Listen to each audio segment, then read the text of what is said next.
नमस्कार दोस्तों, मैं टिकेंद्र वर्मा, आहार चिकित्सक और सॉफ्टवेयर इंजीनियर मुंबई से। अभी जो एग्ज़िट पोल आए हैं, एग्ज़िट पोल देख के आप सभी लोगों को आश्चर्य हुआ होगा। कुछ लोगों को जिनको अलग परिणाम की अपेक्षा थी, और कई लोग जो आज एक पार्टी के एक नेता के अंधभक्त बने हुए हैं। उनको कितनी भी महंगाई बढ़े, कितना भी देश की बेइज्जती हो, बकवास बयानबाजी हो, जो आज ये हमारे फेकू साहब प्रधानमंत्री ने बोला है कि मुजरा हो कर रहा है कोई मंगलसूत्र, मीट मछली, दुनिया की बार बयानबाजी हुई, और हमेशा अनाप शनाप बयानबाजी होती रहती है उनके द्वारा। तो उसको भी, और हर महंगाई को, हर चीज़ को कुछ लोग नज़रअंदाज करते हुए अपने भक्ति में लगे हुए हैं एक नेता के। उन लोगों की बात नहीं कर रहा हूँ, मगर जो लोगों को परिणाम, अच्छे परिणाम की अपेक्षा थी इंडिया गठबंधन के लिए, उनको एक ठेस लगा है। ऐसा आज के हेडलाइन की बात आ रही है कि इतनी सीटें जो भाजपा गठबंधन है उसने पार कर ली है, और बहुमत भी मिल गया है, मिल जाएगा, और दक्षिण भारत में ज़्यादा सीट उनको मिलने वाली है। ऐसा दैनिक भास्कर का हेडलाइन है।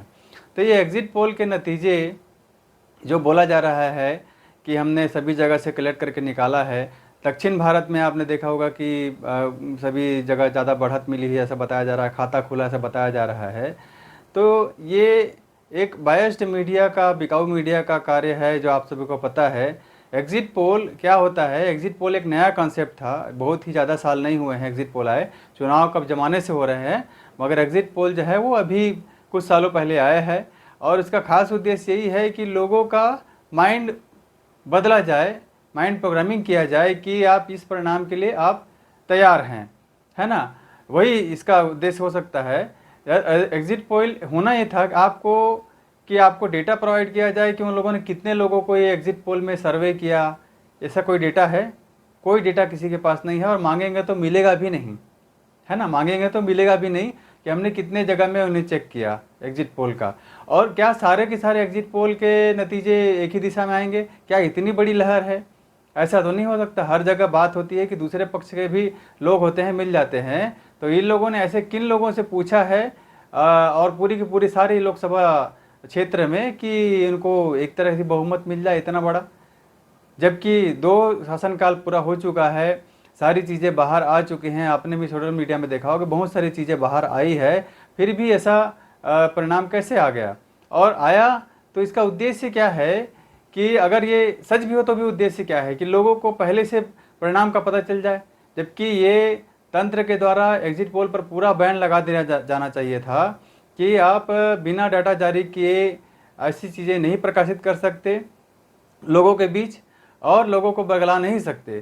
तो ये एक प्रकार से लोगों की माइंड प्रोग्रामिंग की जा रही है कि फाना पार्टी है वो जो है जीत रही है, और बहुमत की बात आ रही है। तो जो भी परिणाम हो, आज ईवीएम पे सवाल की बात है। हर लोगों को, सबको पता है कि ईवीएम पे सवाल उठे हैं, और कई जगह एफआईआर भी हुआ है परिणाम के ऊपर कि लोगों को अपने खुद के वोट भी नहीं मिले हैं। खुद के वोट, है ना? जो प्रत्याशी एक चुनाव लड़ रहा है, खर्च करके कर रहा है, उसको खुद के वोट नहीं मिले हैं। तो ऐसे ऐसे भी कांड हुए हैं, और उसकी विश्वसनीयता पर जगह जगह बात उठी है कि ये मैनेज्ड है। इवन राहुल गांधी ने भी ये बयान दिया था कि ये सब ईवीएम पे ही इनका चल रहा है। मगर आपको दोस्तों ये समझना है कि ये एक पक्ष जो अंधभक्त है, और दूसरा पक्ष जो इंडिया गठबंधन का जो समर्थक है, एक एनडीए का समर्थक है। तो इसके पक्ष और विपक्ष की बात नहीं है। हमें एज ए नागरिक दोनों पक्षों को देखना है कि इनका ये चल क्या रहा है, इनका मत क्या रहेगा परिणाम के बाद, है ना? परिणाम के बाद पता चलता है कि कोई पक्ष, दूसरा पक्ष आके बोल देगा कि नहीं, हमको तो जनादेश स्वीकार है, यही बोल दिया जाता है। और आप लोग जो इतना मेहनत कर रहे हैं और चीज़ों को देख रहे हैं, इसके बारे में कोई बात नहीं होती है ना? मेन जो मुद्दा है कि राजनीति आज आपके जीवन से जुड़ी हुई है। आप सभी क्यों इतना उत्सुकता से परिणाम के पीछे पड़े हुए हैं? आप क्यों इतने सालों तक राजनीतिक बातें करते रहते हैं, और एक एक छोटे छोटे सांसद विधायक की सर्दी खांसी के बारे में बात करते रहते हैं कि उसको सर्दी हो गई, उसको खांसी हो गई, उसको पैसा मिला, उसको घोटाला हुआ? क्यों दिन भर राजनीति की बात चर्चा चलती रहती है? क्योंकि आपका जीवन जो है राजनीति से संबंधित है, जुड़ा हुआ है। आप का तनख्वाह पानी, आपका जीवन रोजगार, आपके जो अलग अलग कानून हैं, नियम हैं, सभी आप इनकी इस राजनीति से जुड़ा हुआ है। इसीलिए आप इतना इंटरेस्ट से इसको देखते हैं राजनीति को। तो ये जो परिणाम आएगा, इस परिणाम में के बाद कैसा इनका रिफ्लेक्शन रहेगा दोनों पार्टियों का, वो आपको देखना पड़ेगा, जीतने वाले का भी चाहे हारने वाले का भी। चाहे इंडिया गठबंधन जीते, चाहे एनडीए गठबंधन जीते, कोई भी जीते, जीतने वाले हारने वाले का दोनों का आपको जो रिफ्लेक्शन है वो आपको दिखना चाहिए।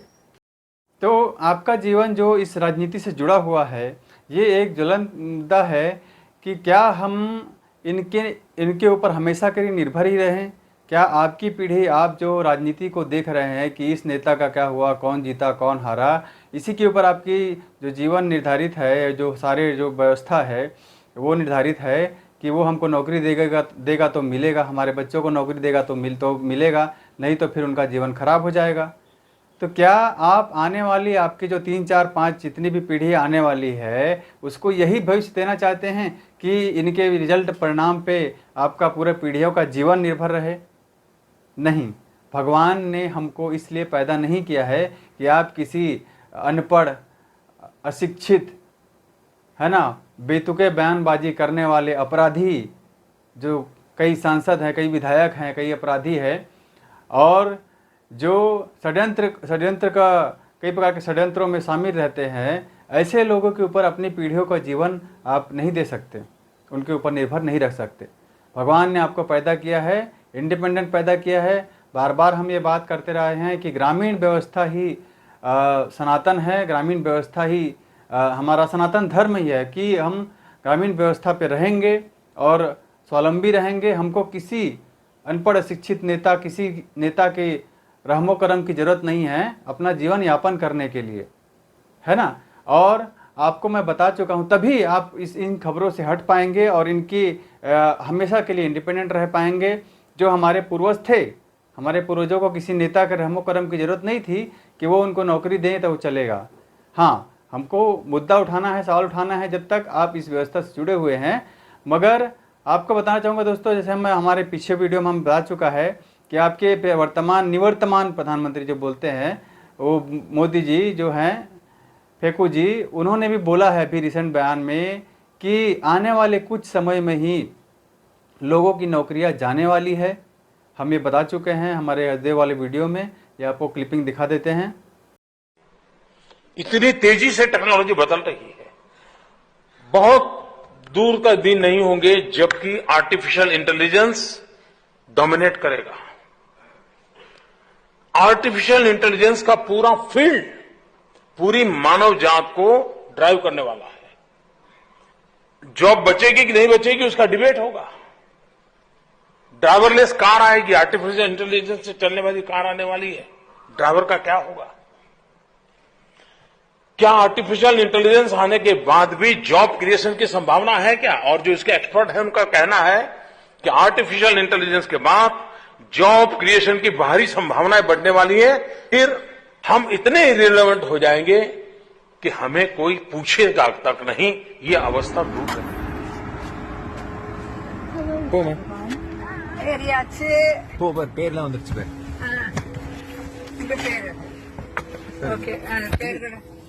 குட் ஈவினிங் ராதன் வந்துருச்சு பாரு. வந்துருச்சா? நீ ஸ்டார்ட் கொடுத்தா ஓடும். பாருங்க, நான் ஸ்டார்ட் கொடுக்க போறேன். கிளம்ப போறது. இங்க காமி, இங்க காமி. ஸ்டார்ட் கொடுத்தாச்சு. வண்டி யாருமே இல்ல, கிளம்புறது வண்டி. இது வந்து ஹோல் வேர்ல்டுல எங்கதான் first introduction. Drop off in 20 minutes time கூட போட்டுருக்கு. இப்போ 7:10 PM. டிரைவரே இல்லமா, டிரைவரே இல்ல, நாங்க 2 பேர் மட்டும்தான். இப்படி நம்மளையும் போக்கஸ் 2 பேரும் இவர் தானே ஸ்டீரிங் பண்ணிக்கிறது, தானே போறது. Connected to rider support. This call may be recorded for quality assurance. Hi, this is Zadie with Waymo Rider Support. I'm calling to remind everyone that your safety is our top priority and you must wear seatbelt while riding a Waymo vehicle. I'll stay in the line while both of you adjust. Hello, can you hear me? Yeah. Video எடுக்கிற மும்மரத்துல நாங்க வந்து belt போட மறந்து போயிடுச்சு அது சொல்றது இல்லையா तो जैसे लोगों की नौकरियां जाने वाली है और ये आर्टिफिशियल इंटेलिजेंस का जो ज़माना आने वाला है, तो आपको पूर्णतः अपने ऊपर स्वावलंबी बनने की ज़रूरत है। आप स्वावलंबन जो है ग्रामीण व्यवस्था है उसमें आकर स्वावलंबी रह सकते हैं। ये व्यवस्था जो है वो बदलने वाली है, ठप होने वाली है जो अभी चल रही है। और जो लोग आत्मनिर्भर रहेंगे, जिनका रोटी कपड़ा मकान जो अनाज है जैसे हमारे पूर्वजों के पास होता था वैसा ही रहेगा, वो स्वावलंबी रहेगा, है ना। और जो इन नेताओं के रहमो करम पे टिका रहने की बात करेगा वही इस राजनीति का शिकार होगा। तो दोस्तों परिणाम पे तो नज़र रखिए, मगर दोनों नेताओं को भी आप देखिएगा। हम और एनालिसिस करेंगे परिणाम आने के बाद 4 जून को कि क्या इनका रिफ्लेक्शन है। मगर जैसे माहौल आज बनाया गया है कल शाम से, वैसे ही चुनाव हुआ और चुनाव 4-5 बजे 6 बजे तक वोटिंग चलती थी और 5-6 बजे ही इनके एग्जिट पोल आने चालू हो गए, चाहे उस क्षेत्र के हो चाहे पहले के हो। और पूरी एक तरफा ये लोगों ने बताना चालू कर दिया कि फलाना जीत रहा है। और किसी प्रकार से जो माहौल पूरा जो देश में दिख रहा था कि 2 बार के शासनकाल के बाद बदलाव की बात हो रही है और उल जुलूल बयानबाजी, जैसे आपने देखा होगा पूरे चुनाव में फेंकू जी का पूरा उल जुलूल बयानबाजी चला है, जो मुजरा करने की बात कर रहे हैं, मांस मटन मछली मंगलसूत्र की बात कर रहे हैं। कभी भी एक शिक्षित व्यक्ति का एहसास नहीं होता कि कोई शिक्षित व्यक्ति बातों को बोल रहा है, और हमेशा आक्रामक होकर बात बोला जाना कि कोई विपक्ष पार्टी को ये कर देंगे वो कर देंगे तबाह कर देंगे, ये सारी बातें होती है और एक अशांति का माहौल है रहता है। तो इतने होने के बावजूद आपको जो प्रेस कॉन्फ्रेंस की बात भी बोली जाती है, तो प्रेस कॉन्फ्रेंस कोई एक जेन्युइन प्रेस कॉन्फ्रेंस भी नहीं किया गया इस प्रधानमंत्री के द्वारा 10 साल में। जो अभी किया गया एक नाटक प्रेस कॉन्फ्रेंस का, उसमें मीडिया के 3-4 लोग जो हैं, इनके पालतू गोदी मीडिया के जो लोग हैं, ये लोगों ने आके वही सवाल पूछे स्क्रिप्टेड, और वही सवाल हमने फेंकू जी ने दिए। तो ये क्या था, वो एक नाटक था। जैसे आप जॉनी वॉकर को आप कॉमेडी करना बोलते हैं, जॉनी वॉकर असरानी को एक स्क्रिप्ट लेकर कॉमेडी देने बोलते हैं, बस वही काम हुआ। वो प्रेस कॉन्फ्रेंस थोड़ी होता है। प्रेस कॉन्फ्रेंस होता है जब लोग जेन्युइन सवाल पूछे और उसका आंसर भी मिले नए तरीके से, सटीक तरीके से, और तुरंत जो जवाब जो मिलता है। ये कोई पढ़ के रट के देने वाला प्रेस कॉन्फ्रेंस नहीं होना चाहिए। तो वो हुआ अभी जो चुनाव में, वो भी बहुत मांग करने के बाद। तो आपको समझना है कि आपको एक तरीके से बेवकूफ़ समझा जा रहा है। आप भले हो इंजीनियर हो, डॉक्टर हो, बहुत ही शिक्षित हो, मगर आपको ये पक्ष और विपक्ष मिलकर बेवकूफ़ बना रहे हैं। विपक्ष क्यों बोल रहा हूँ, क्योंकि विपक्ष के भी इसमें भूमिका है। कांग्रेस पार्टी इतनी बड़ी पार्टी है कि वो एक बहुत बड़ा विरोध प्रदर्शन हर चीज़ पे कर सकती है, मगर ईवीएम घोटाले की बात उन्होंने अपने घोषणा पत्र में उन्होंने भी नहीं डाली है ना, कि हम ईवीएम को ख़त्म करेंगे। ईवीएम मशीन में अगर फॉल्ट है, फॉल्ट की बात आ रही है, और उन्हें खुद राहुल गांधी ने बयान दिया है कि मोदी जो है ईवीएम का उन जान तोतों में उनकी जान है। तो ईवीएम को हटाने की बात कांग्रेस ने भी घोषणा पत्र में नहीं की है कि हम ईवीएम बंद करेंगे और मत पर्ची से मतदान करवाएंगे भविष्य में, ऐसा नहीं हुआ है। तो दोस्तों आपको एक और बात कहना चाहूँगा कि जो आज ये भयंकर षड्यंत्र चल रहा है, जो आज आप हार्ट अटैक और अलग अलग बीमारियों से लोगों को रोज़ मरते हुए सुन रहे हैं, इतना काठी तजगात अटेंड कर रहे हैं, और जो एस्ट्राजेनेका ने इंग्लैंड के कोर्ट में ये एक्सेप्ट किया है, इंग्लैंड के कोर्ट में एस्ट्राजेनेका कोविशील्ड जो कंपनी है कि एक्सेप्ट किया है कि उनके ही ये जो 2 खुराक जो लगे थे महामारी के, है ना, 1, 2, 3 खुराक लगे थे, किसी ने 1 लगाया, 2 लगाया, 3 लगाया, उसी खुराक से ये हार्ट अटैक और ये बीमारियाँ ये हो सकती हैं और हो रही हैं। और हम तो देख ही रहे हैं कि कम उम्र के लोगों को भी ये हार्ट अटैक बीमारियाँ सब हो रही है अलग अलग प्रकार की, और मौतें हो रही हैं कम उम्र के जवान लोगों का, रोज़ खबर आ रही है, जो हम कभी 2021 के पहले सुनते नहीं थे। और ये बात की मैं 2 क्लिपिंग भी आपको मैं दिखा देता हूँ कि जनता भी ये बात बोल रही है, सभी जगह ये बातें बोली गई हैं। अखिलेश यादव, तेजस्वी यादव ने भी बोला है ना, संजय सिंह ने भी बात बोली है कि ये जो 2 खुराक जो लगा है महामारी का, उससे इतना ज़्यादा मौतें हो रही है। इस पर बात आगे की जाए। अरे मोदी जी अगर वैक्सीन लेकर आए हैं ना तो कुछ अच्छा सोच समझ कर लाए होंगे। और ये पंचर वाला लोग क्या बोल रहा है कि वैक्सीन लगाने से आदमी मर जाएगा। सुनो रे लिब्रांडू हो, एक डोज हम लगा लिया हूँ, दूसरा लगवाने जा रहा हूँ और बूस्टर भी लगवाऊंगा। वो यमराज को भी लेकर आए हैं रे अंधभक्तों। जी हाँ, क्या आपने कोरोना में कोविशील्ड का वैक्सीन लगवाया? हाँ। क्या आपने मोदी जी पर विश्वास करके इसके दोनों डोज लगवाया? हाँ। क्या आपने मुफ्त वैक्सीन के लिए मोदी जी को धन्यवाद दिया? अरे हाँ भाई हाँ। तो फिर अच्छे दिन देखने से पहले आपका टिकट कट सकता है, क्योंकि आपने वैक्सीन नहीं बल्कि उड़ता तीर को अपने पिछवाड़े लगवाया। क्योंकि कोविशील्ड बनाने वाली कंपनी ने कोर्ट में कहा है कि इसके कारण हार्ट अटैक और ब्रेन स्ट्रोक भी हो सकता है। ब्रेन स्ट्रोक इसीलिए कहते हैं कि सरकार की अंधभक्ति नहीं बल्कि सरकार से सवाल पूछो। अब अंधभक्ति में अपनी ऐसी तैसी कराओ। मेरा हाल बुरा और बुरा कर दिया, मेरे जख्मों को जरा हरा कर दिया। ओ बेदर्दिया यार बेदर्दिया, ओ बेदर्दिया। क्या नाम हुआ आपका सर? रवि शर्मा। क्या माहौल है चुनाव का? चुनाव का माहौल तो आप भी देख ही रहे हैं। परिवर्तन का लहर है। परिवर्तन है? हाँ जी। क्या गड़बड़ी है मोदी में? मोदी में तो सिर्फ गड़बड़ी ही है। अच्छाई क्या है यही आप बता दें। अच्छाई क्या है उनकी यही बता दें। अरे बहुत ईमानदार प्रधानमंत्री। हाँ, कुल झोला में है उनके इलेक्टोरल बांड से लेकर और क्या कहते हैं बीफ मीटिंग सुई, मतलब कोरोना सुई जो उन्होंने लगवाया। आज हमारे आधी आबादी ख़त्म हो रही है, रोज़ मर रहे हैं, 2 8 4 5 10 ऐसे मर रहे हैं। और पिछले बार गर्मी में जो बहुत सारे लोग लंगड़ हो गए, उसी कोरोना सुई का देने सुनते हैं कि वो 5200 करोड़ रुपया पुणे वाले से दिया था। ये बताओ आप, मोदी जी ने बनारस में 10 साल में क्या किया? झूठ बोला, उन्होंने झूठ बोला यहाँ पर। तो ऐसे षड्यंत्र जो करने वाले हैं, उसके बाद आपको पता होगा कि ये जो सर्टिफिकेट था, है ना, आपका जो ये महामारी के इंजेक्शन का, वो सर्टिफिकेट से मोदी जी ने अपना फ़ोटो भी हटा लिया।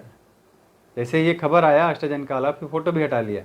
तो ये जो षड्यंत्र करने वाले लोग हैं, क्या ये आपका भविष्य अच्छा करने के लिए काम करेंगे? और इतना बड़ा षड्यंत्र जिसमें जवान लोगों को मारा जा रहा है। दोस्तों, जब तलवार से एक आदमी की मौत होती थी तो उसका विरोध जो है पूरे देश में हो जाता है ना। पूरे देशों में लड़ाइयाँ हो जाती है। एक तलवार से अगर एक मौत हो तो पूरे देश में दंगा हो जाएगा, बहुत बड़ा मतलब प्रदर्शन हो जाएगा, मगर विरोध प्रदर्शन हो जाएगा। मगर आज सुई के माध्यम से, छोटी सी सुई के माध्यम से करोड़ों लोग मर रहे हैं, उस पर कोई बात चर्चा नहीं हो रही है। तो आपको यही अंतर समझना है। मौत तो दोनों में हो रही है ना, परिवार तो उसमें भी उजड़ रहे हैं और संख्या इसमें ज़्यादा है। तो ये तलवार की मौत या हत्या जो होती है आजकल, जो मीडिया में फैलाया जाता है, उससे इतना बड़ा बात हो रहा है। लेकिन ये सुई लगा के इतने लोग मर रहे हैं, आपको खुद भी कई प्रकार के आंकड़े मिल रहे होंगे। और आज हर 2-3 में से एक आदमी को समझ में आ गया है कि ये मौतें जो हो रही हैं इन्हीं 2 खुराक से हो रही है, जिसको बहुत सारे डॉक्टर लोग, हमारे विश्वरूप चौधरी, सदन कोठारी, बहुत सारे डॉक्टर देश विदेश के इसको बता चुके हैं। तो ये षड्यंत्रकारी हमारा जीवन सुधारने के लिए नहीं है। ये तरह तरह के षड्यंत्र करते रहेंगे। सभी पार्टी के नेताओं को ये सारी चीज़ें पता थी और लोग ये सामने देखते हुए भी अभी बड़ा प्रदर्शन विरोध नहीं कर रहे हैं इतनी मौतों पे। जब एक मौत पे बवाल हो सकता है, इतने करोड़ों मौत पे क्या होना चाहिए था? आप समझिए ज़रा, है ना। आपके घर में भी मौत हो रही है, आप भी काठी दसगात्र जा रहे हैं, मुझे इस बात में कोई दौमत नहीं है। आप भी काठी दसगात्र जा रहे हैं और आप भी लोगों के जो काठी दसगात्र में जा रहे हैं, लोगों की आकस्मिक मौत देख रहे हैं, आसपास आकस्मिक बीमारियां देख रहे हैं, लेकिन आप समझ नहीं पा रहे हैं। आप ये सोच रहे हैं कि वो मर गया, कुछ है वो और आगे नहीं होगा। ये सिलसिला रुक नहीं रहा है। तो जितने 2 खुराक लिए हैं आप लोग, शरीर शुद्धिकरण कीजिए, डिटॉक्स कीजिए बॉडी का। और इसके कई तरीके मौजूद हैं शरीर शुद्धिकरण के, अलग अलग पैथी में।